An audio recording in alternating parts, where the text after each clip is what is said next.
Chers internautes, chers téléspectateurs de Ignos 24, je vous salue. Je continue à vous souhaiter mes voeux les meilleurs. C'est votre humble serviteur, pasteur Willy Ntumba. Et je suis pasteur de One Living Church International à Melbourne.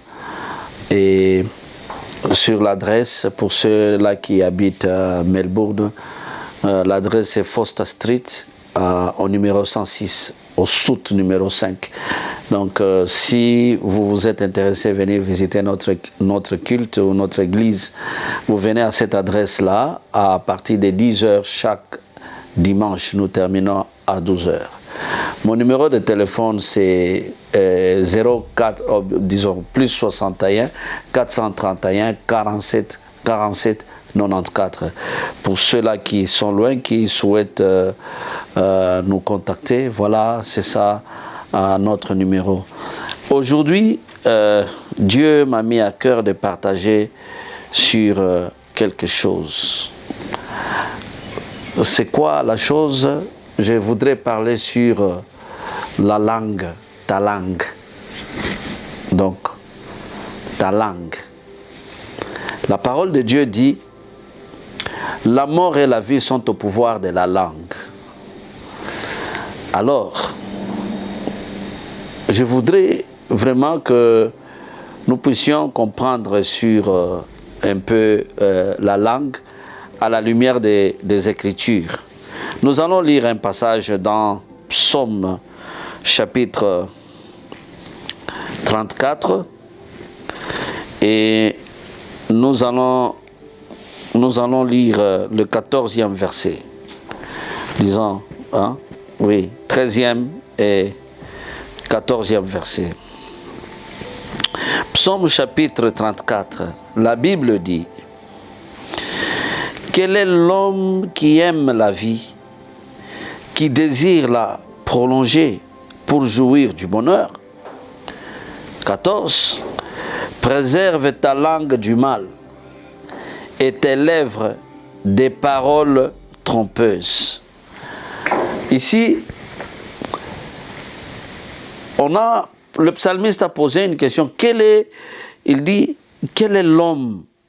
Quel est l'homme qui aime la vie? Ici, quand on parle de l'homme, c'est-à-dire l'homme et la femme, y compris, donc en tant qu'humain.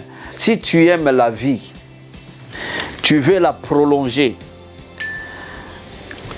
ta langue peut jouer un rôle très important. Ta langue peut jouer un rôle très important sur ta vie. Parce que la parole de Dieu dit: la mort et la vie sont au pouvoir de ta langue. C'est ça ce que la parole de Dieu dit. Alors, si tu aimes vraiment, tu aimes la vie, je ne pense pas que quelqu'un peut dire qu'il n'aime pas la vie. Tu aimes vivre, n'est-ce pas? Tu aimes vivre longtemps, donc tu veux prolonger ta vie. Il dit, il faut veiller sur ta langue. Le livre de Jacques dit, il faut mettre ta langue en bride. Vous voyez? J'aimerais lire Proverbe chapitre 18. Proverbe chapitre 18. Nous allons lire le verset 21. La mort et la vie sont au pouvoir de la langue. Quiconque l'aime en mangera les fruits. Bien-aimés dans le Seigneur. Aujourd'hui, beaucoup de gens, quand ils ouvrent leur bouche pour parler, très peu de gens parlent des bonnes choses. Souvent, nous aimons relayer peut-être les mensonges, spéculer ou parler. Non, si tu aimes la vie, tu aimes prolonger ta vie, il faut t'éloigner, comme la parole de Dieu dit. T'éloigner du mal, donc exposer ta langue au mal, parce que le pouvoir de la mort et de la vie, donc la mort et la vie sont au pouvoir de la langue, c'est ce que la parole de Dieu dit. Il arrive des fois, vous êtes le résultat de ce que vous parlez de vous-même. Quand vous vous regardez, qu'est-ce que vous vous dites? Quand vous vous observez, qu'est-ce que vous dites de vous-même? Il arrive des fois, vous pensez que l'humilité, c'est peut-être parler négativement de vous-même. Vous ne vous aimez pas, vous vous regardez, vous ne vous aimez pas, et vous commencez à parler de choses qui ne sont pas bonnes.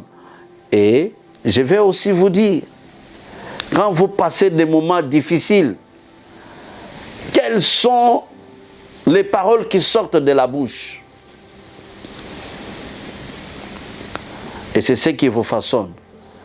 Ce sont des choses, quand vous parlez, vous ne voyez pas comment votre vie est en train d'être façonnée.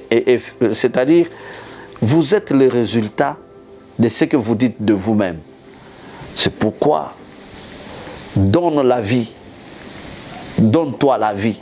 C'est-à-dire, parle des choses qui donnent la vie à toi-même. Parle des choses qui donnent la vie à ton prochain. Parle des choses qui donnent la vie à ta famille. Parce que la parole de Dieu dit, donc la mort et la vie sont au pouvoir de la langue. La mort aussi. Il y a des choses qui ne sont pas bonnes dans ta vie. Tue-les par ta langue. Il faut les détruire par ta langue.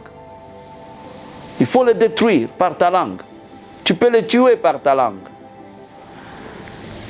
Il ne faut pas accompagner le mal, continuer à vivre dans le mal et vous parler des choses. Vous entretenez le mal par vos paroles. Non.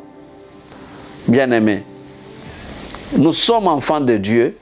En tant qu'enfants de Dieu, ce que nous parlons compte. Il arrive des fois, vous regardez votre enfant, vous sortez certaines paroles, vous ne vous rendez pas compte que vous êtes en train de faire sa vie. Vous êtes en train de contribuer, de construire sa vie d'une certaine manière au travers des paroles que vous sortez contre votre fils. Parce qu'il a mal fait, ou votre fille, parce qu'elle a mal fait, vous sortez des paroles qui ne sont pas bonnes. Et ces paroles tuent. Tout comme ces paroles peuvent donner la vie. Alors, c'est très important. Aujourd'hui, nous remarquons dans les réseaux sociaux, par exemple, de fausses informations. Et vous allez voir les enfants de Dieu s'exposer à ça. Les enfants de Dieu aiment écouter des choses qui ne sont pas bonnes et ils commencent même aussi à les partager. Ils commencent même aussi à parler. Je reviens sur cette écriture. Quel est l'homme qui aime la vie, qui désire la prolonger pour jouir du bonheur? Préserve ta langue du mal. Il y a des gens qui sont en train de fomenter le mal. Ils lancent ça dans les réseaux sociaux. Et vous, enfants de Dieu, vous embrassez. Vous allez constater, quand ce sont des choses qui ne sont pas bonnes là, des mensonges, des mépris, qu'on appelle aussi des fake news, vous y passez trop longtemps. Vous aimez et vous en partagez même. Mais ici, la parole de Dieu est en train de nous dire de préserver du mal. Nous ne sommes pas là pour parler du mal des gens, parler du mal de soi-même, parler du mal des enfants, parler du mal des... Oui, quelqu'un peut faire du mal, mais nous sommes enfants de Dieu. Nous sommes le résultat de ce que nous sommes en train de dire. Veillons sur ce que nous sommes en train de dire. Le livre de Jacques, pour terminer, chapitre 1er, le livre de Jacques. Que dit la Bible aussi, le livre de Jacques?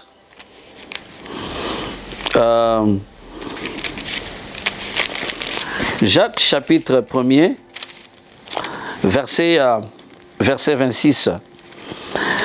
Si quelqu'un croit être religieux, sans tenir sa langue en bride, mais en trompant son cœur, La religion de cet homme est vaine.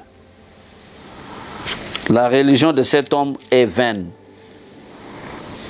Dit, si tu ne sais pas mettre ta langue en bride, il y a des gens, quand ils ouvrent la bouche pour parler, chaque fois, après ils se rendent compte. Oh, ah, tu te rends compte après. Pourquoi tu ne peux pas tourner ta langue cette fois avant de parler? La parole de Dieu dit, c'est de l'abondance du cœur que la bouche parle. Si dans votre cœur vous êtes plein du mal, si dans votre cœur vous êtes plein de choses qui ne sont pas, ça, vous ne pouvez pas les cacher. À un moment donné, vous allez voir seulement votre langue va déclencher. Votre langue va déclencher. Et après vous tenez là, oh, je m'excuse. Voilà, non, c'est ce qui est dans ton cœur. C'est ce qui est dans ton cœur. Et toujours le livre de Jacques, chapitre 3. Le troisième chapitre de Jacques, à partir du 5e verset. La parole de Dieu dit, de même, la langue est un petit membre et elle se vante de grandes choses. Voyez comme un petit feu peut embraser une grande forêt. La langue aussi est un feu. C'est le monde de l'iniquité. La langue est placée parmi nos membres, souillant tout le corps et enflammant le cours de la vie, étant elle-même enflammée par la haine. Vous comprenez?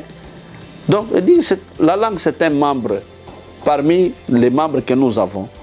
Mais attention, il dit, vous observez comme un petit feu peut embraser toute une forêt. Aussi, ta langue peut embraser le cours de ta vie.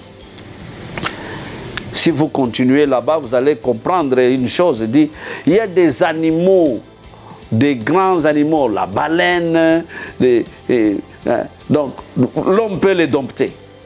Des lions, l'homme peut les dompter. Mais arriver à maîtriser la langue, ça devient compliqué, ça devient difficile. Pourquoi? Ce qui est rempli en toi.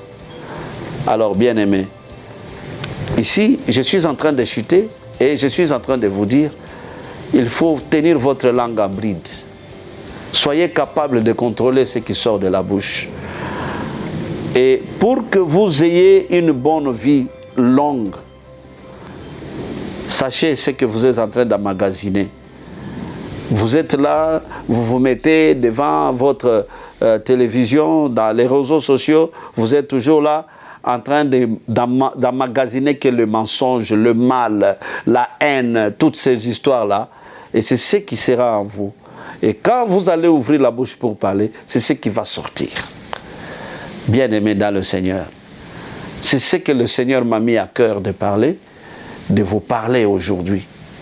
Alors, si il arrive des fois que vous n'arrivez pas à contrôler votre langue, contrôlez au moins, du moins ce que vous emmagasinez. Parce que la parole de Dieu dit que c'est de l'abondance du cœur que la bouche parle.